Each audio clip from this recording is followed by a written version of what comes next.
presentation. So nakita yun nato, na grabe nga bongga o nagtigi ang atong tanang contingents kanina sa group production presentation. The winner is Best in Group Production Presentation! Candidate number 7, Eliza Janase ng Tuto Panasigo Triyong Panayon. Best Solo Performer or the Best Solo Performance goes to candidate number 3, John Rose Kenok at Huntong sa Pagkong Itilasyon. Our next awards kay Luhani siya ka-award pero usa rin yung mananaog. Ang Best in Festival Queen Costume o Best Festival Costume. Ang Best in Festival Queen Costume, ang kandidata na pinaka-maayo musayaw nagsulob sa iyang costume.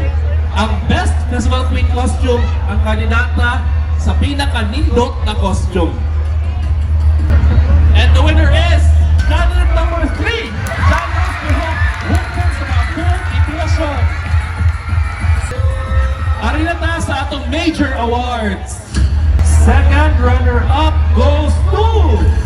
Second runner-up, congratulations, candidate number 2, Precious Langa Garondo of Graceland Tribe.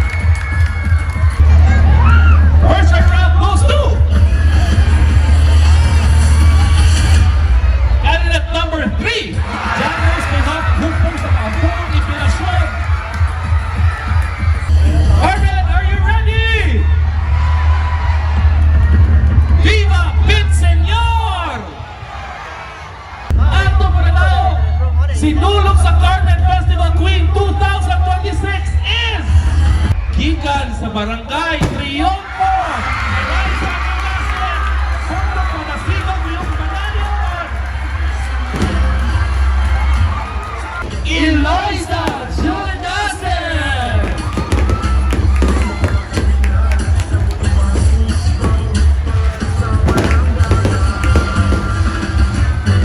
Congratulations to the Lang Mananaog and to everyone. See you all this Sunday for the street dancing competition and ritual showdown competition of the 53rd Dulog sa Carmen. Viva Pit Senyor!